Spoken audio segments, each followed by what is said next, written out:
1 verse 32. It's again, and John bore witness, saying, I saw the Spirit descending from heaven like a dove, and he remained upon him. I did not know him, but he who sent me to baptize with water said to me, upon whom you see the Spirit descending and remaining on him, this is he who baptized with the Holy Spirit. And I have seen and testified that this is the Son of God. If you read maybe from verse 29, John 1 from verse 29. The next day John saw Jesus coming toward him and said, behold, the Lamb of God who takes away the sin of the world. This is he of whom I said, after me comes a man who is preferred before me, for he was before me. I did not know him, but that he should be revealed to Israel. Therefore I came baptizing with water. Let's open there from verse 29 to verse 34 in Zulu. 1 from verse 29. Ngalomusa wabona uJesu eza kuye wathi bheka iwundlu likaNkulunkulu elisusa izono zezwe. Nguye ebengisho ngaye ngithi emva kwami kuza umuntu owavela ngaphambi kwami ngokuba wayekhona kuqala ibhaphathisa ngamanzi. uJohane wafakaza wathi ngibonile umoya ehla ezulwini njengejuba wahlala phezu kwakhe. Nami bengingamazi kodwa owangithuma ukubhaphathisa ngamanzi wathi kimi lowo oyakubona umoya ahlale phezu kwakhe nguyena obhaphathisa ngomoya ongcwele. Mina ngibonile ngafakaza ukuthi lo uyindodana kaNkulunkulu. Hallelujah. Ngiyathanda bazosiqale la sibheke indaba yebaptisment. We are told uJohn the prophet umbhaphathisi uJohn. Hallelujah. Lithi iBhayibheli uthi yena wayethunyiwe ukuzobhaphathisa ngamanzi. Amen. uJohn uveza indaba yokuthi njengoba umbhaphathisi nje akusiyona into esuke from kuye, but he is a messenger. He is someone who has been sent to baptize bonke abantu abaphendukayo. Ukubhaphathisa usho irepentance. Hallelujah. It was a sign eyayikhona yokuthi bonke abantu abaphendukayo abathi baphendukele enkosini kubizwa ukuthi babhaphathiswe. Manje uJohn umbhaphathisi ke uveza indaba yokuthi yena as uJohn was sent to baptize with water. Hallelujah. Ngamazwi umsebenzi wakhe uphelela emanzini. Manje ngofunda uverse 32 ureveal something else uJohn. Uthi kodwa lo ngithumile, he mentioned something to me. Ethi ke umubona umoya wehla in a form of a dove. Wehlela kumuntu loyo nguye ozobhaphathisa ngomoya oyingcwele. Ngamazwi there are two baptisments must call. Hallelujah. There is a baptism of water, and there's also a baptism of the Holy Spirit. Amen. Hallelujah. Mm-hmm. Now, when you read Matthew 28, the last three verses, verse 18, it tells you a few verses.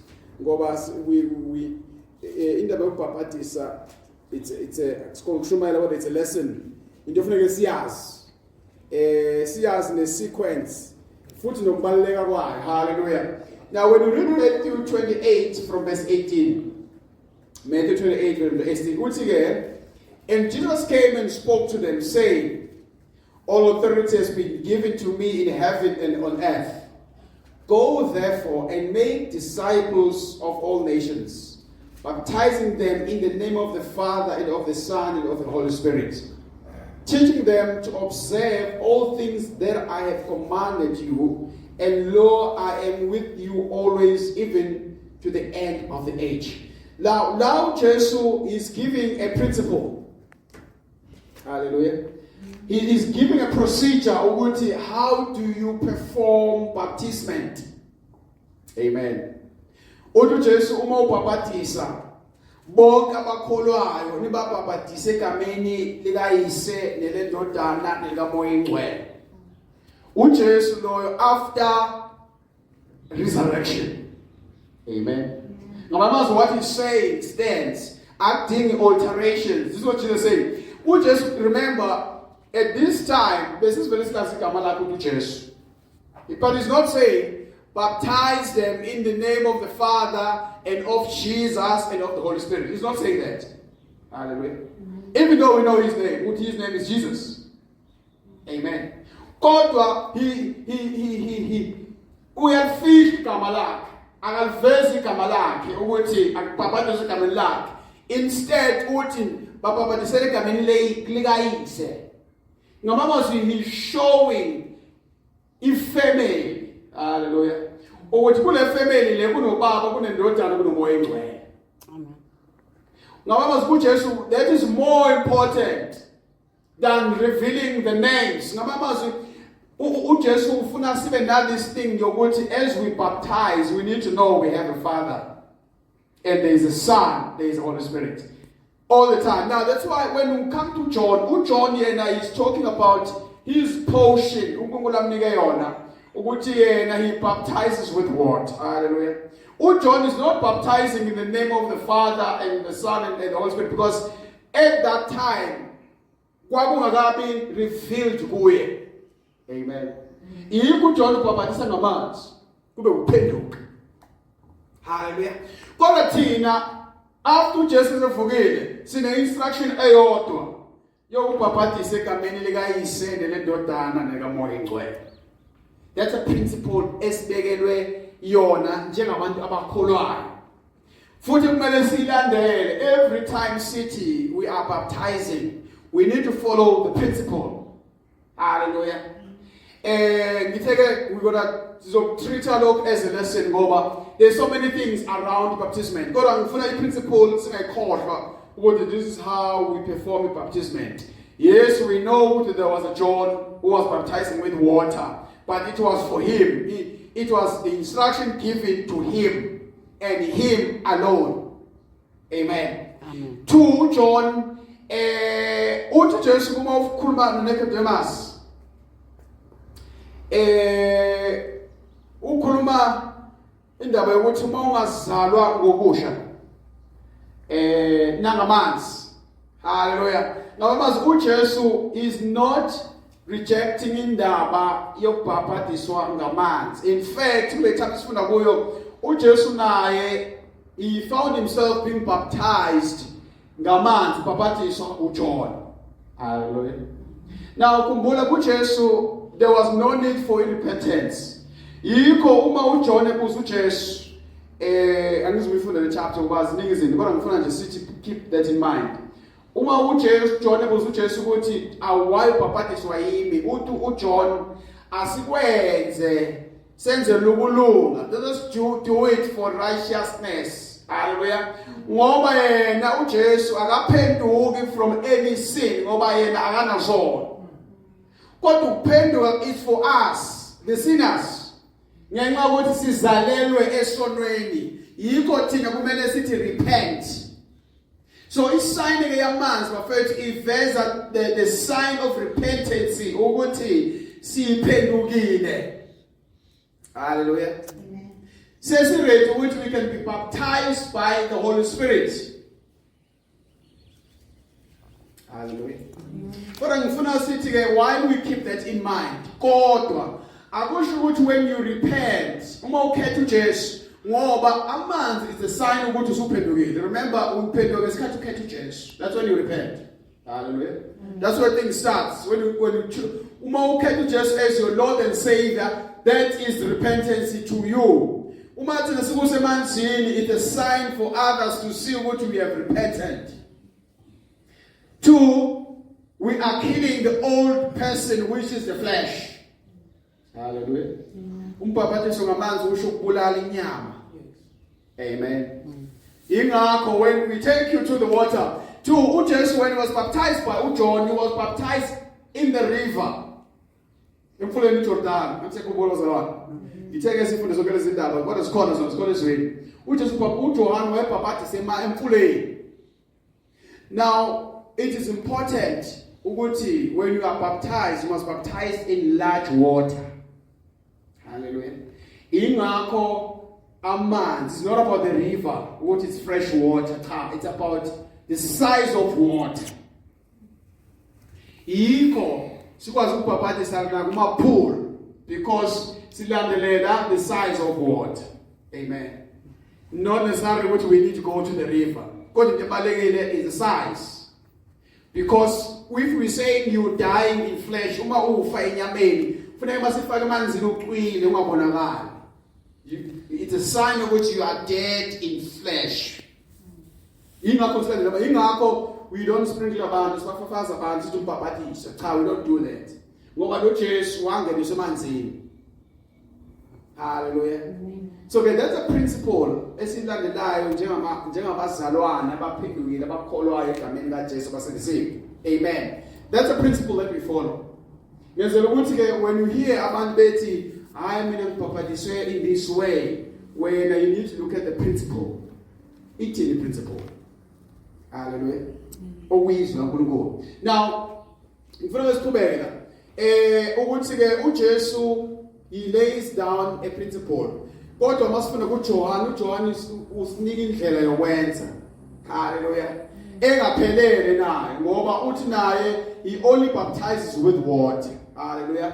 Kodwa khona obhaphatisa ngomoya ngcwele. Kodwa lokhu is for thina to know ukuthi as we baptize ngamanzi, we need to baptize by the Holy Spirit as well.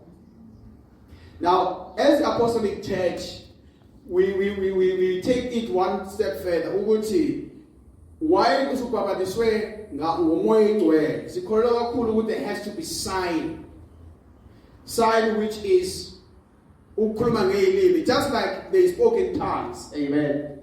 But it's not just that, but the gift of the Spirit, ziningi. Amen. It's not just speaking in tongue alone. Hallelujah. Prophecy. Ezinye zama-sign bazalwane abonakalayo. Kodwa wisdom we cannot see, but it is part and parcel of the gift of the Holy Spirit. Those ubhaphatiswa ngomoya ngamandla kamoya lokho bafethu. Hallelujah. Kodwa we tend to focus more on that. Kodwa ke ngifuna sibe nalokho bazalwane ukuze ngoba uNkulunkulu wethu uma sibhaphatha ngomoya engcwele wenza izinto ezihlukahlukene kubantu abahlukahlukene. Hallelujah. Manje le group lekhuluma ngeilimi kube sengathi ngibona bakholwa kangcono. Hallelujah.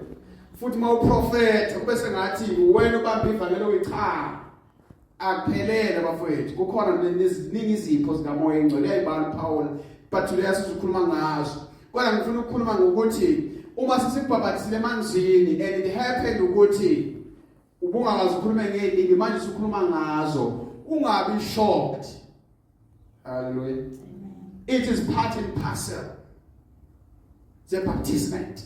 Njengoba uJona esho la ukuthi uJesu baphathisa ngomoya oyingcwele. Umoya oyingcwele ke unikana ngama gift as he sees fit. But for Tina is to know ukuthi the Holy Spirit does that. I remember at some point in Pretoria, la ngisebenza khona in a school, in a computer school. Ngaqala a prayer session. We used to pray in the afternoon. Ngoba khona abantwana bafika nje baphenduka. Hallelujah. A few weeks later, one of them came to me, imfundisi yazi abengizuseka ngiyena umfundisi lapha. I was a teacher. They called me Sam. I was praying last night, but I found myself praying in tongues. Hallelujah. I don't know who told her it was tongues. Now at that time, I was not speaking in tongues. I told her the gift, yokukhuluma ngeilimi. Kodwa ngabuka uNkulunkulu ukuthi lo mntwana akabaye emanzini kuyobhaphathiswa ngamanzi. Kodwa uNkulunkulu has already given her a gift of speaking in tongues. Why I say this is because akusho ukuthi kumele usudlule emanzini to get the gift. Hallelujah. We see Paul, Petro ekhuluma. You remember the story of Petro. Petro was speaking about preaching to the Gentiles. Uthi ngesikhathi ethola this cloth with different animals. Izlathi hlaba udle Petro. wathi uPetro ngikudla okungcolileyo. It happens a couple of times. After lapho uPetro wahamba wayoshumayela, ekushumayeni kwakhe abantu abamuzwa, wathi sashumayela sebekholwa, bavele bakhuluma ngezilimi. Babe ngabaphathiswa. Ngiyasikhumbula isitholo bazalwane. Yesu ufuna sifunde isilasi. Sizokwazi ukuthi refer to it. Now, it happened before even they went to the water. Ngizama ukuchaza nalokho babadisi ukuthi umoya ngcwele okhethayo ukuthi when do I give this person a gift or not. Hallelujah. Kodwa thina we need to fulfill indaba yokubhabhadiswa kupheleliswe inkonzo yokukholwa komuntu. Hallelujah. Now uma ufunda ke la ngitheke sibheka indlela yokwenza. Now ngifuna sifunde ke izenzo. Zenzo chapter 19, Acts chapter 19. We've talked about the principle, we've talked about how John did it. Lapho we are referring to amanzi, which we believe it has to be big waters. Hallelujah. Now I want us to read now he performed now a baptism. But there are things I'm going to say around this as well. Now, more Izenzo, Acts chapter 19 from verse 1. And it happened while Apollos was at Corinth that Paul, having passed through the upper regions, came to Ephesus. And finding some disciples, he said to them, "Did you receive the Holy Spirit when you believed?" Hallelujah. Paul is raising this question because when people start to believe in Christ, it is possible that they may receive Holy Spirit. Hallelujah. But this set of people, so they said to him, we have not so much as heard whether there is the Holy Spirit. They never heard about the Holy Spirit. Hallelujah. So very for order to know the Spirit, it was going to be difficult, even though hallelujah. For them to say yes or no, they wouldn't know. They've never heard about it. Now Paul is asking them, though, now what did Paul get that? And he said to them, into what then were you baptized? He takes one step back and says, hallelujah. Ngoba umbhaphathiso kaJohana awukumoya ingcwele. Yikho asibhaphathisi ngokwe-procedure kaJohana. EkaJohana ended with John. So whoever continues ngebaptism kaJohana ayizi ukuthi kuthela iy'thelo ezikamoya ingcwele. Hallelujah. Umbhaphathiso kaJesu onomoya ingcwele. Ingakho when we baptize funeka sithi egameni likaYesu kamoya ingcwele. Hallelujah. Ngoba naye he needs to be part of this process. Now that's why uPaul kebuza ukuthi ke kanti nina nabhaphathiselwa on what? So they said into John's baptism. There's my friend. So umbhaphathiso kaJohn awunayo umoya ingcwele. Ingakho singasaqhubeki nawo ungenziwa ngoba umfaka umoya ingcwele. Ingakho ngale principle ngathi ibalekile kuyazi principle. Now these guys, they believe in Jesus, kodwa, and they were baptized incorrectly. Amen. What is your God? What incorrectly? Because they were baptized in a wrong baptisment. Hallelujah. Amen. Now, this is important. Now, you need to look at yourself. How were you baptized? Was the principle followed? If not, then we need to go and baptize you then. With the correct procedure.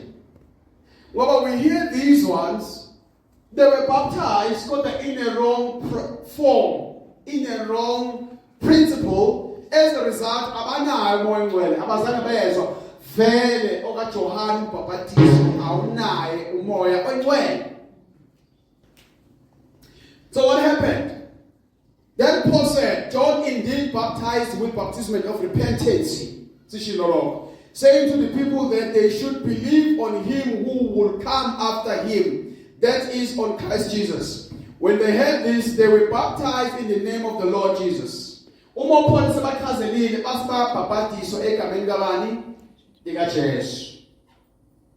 Amen. Now,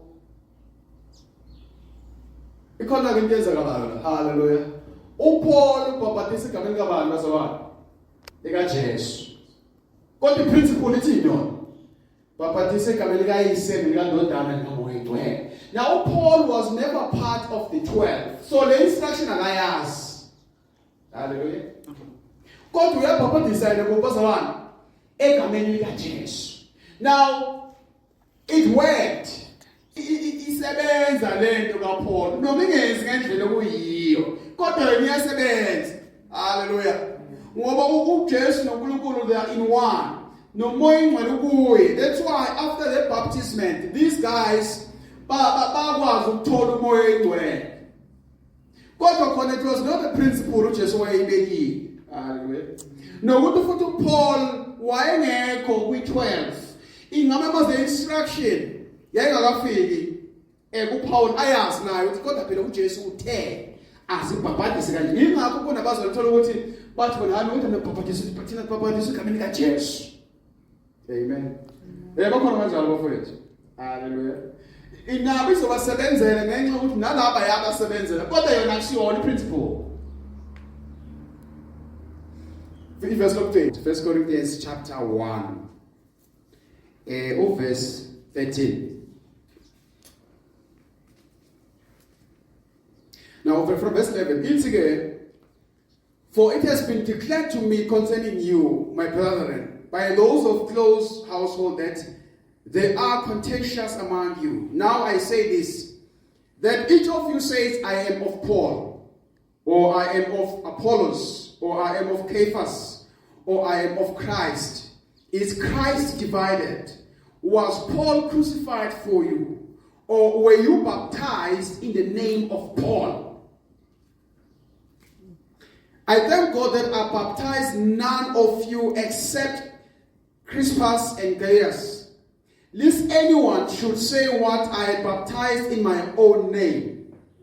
Yes, also I baptized the household of Stephanas. Besides, I do not know whether I baptized any other.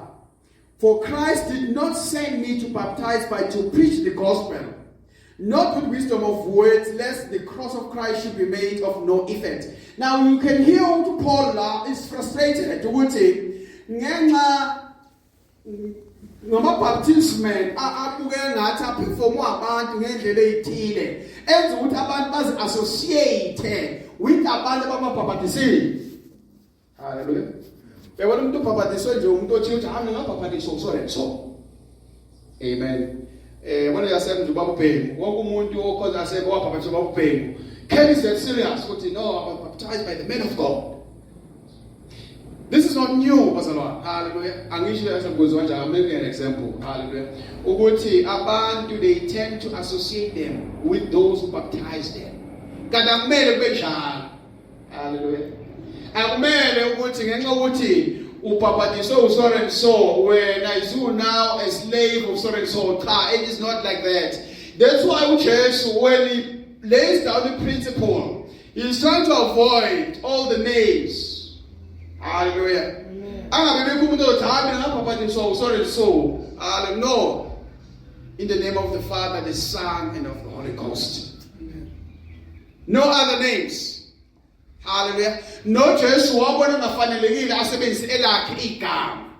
So uma sifundeke kahle ngokwe-baptism, that's a procedure that we follow. Hallelujah. Ibalulekile kukuyazi. Njengoba ubona la uPaul he sounds as if someone is regretting ukuthi wabhabhatisa umuntu. Ngoba ngesikhathi bhabhatisa abantu they end up as associator. Wahayi umbhabhatisa uPaul. Hallelujah. Athi umunye hayi mina kodwa Apollos bese kwase ngathi kwangathi omkhulu kunomunye. Uma ubhabhatiswe omkhulu bese ngathi carries more weight. Then it's not about that. Amen. So ibalulekile bafowethu to understand njengoba sifunde nje dana noPaul ezwakala uthi vele yena akabizwanga uPapadis. Ya mama zoyikhipha kule nto le. Hayi vele ngibizwanga vele yona. Mina ngibizwe uzoshumayela. Wamanje uyayibona nayo ukuthi it turns out ukuthi ibe a conflict. Uyakhumbula kahle yena ubizwele ini bazalwane to preach the gospel. Ilokho sibizwele bazalwane. Hallelujah. Kodwa ngenxa ukuthi it is part and parcel yokukholwa, we need to perform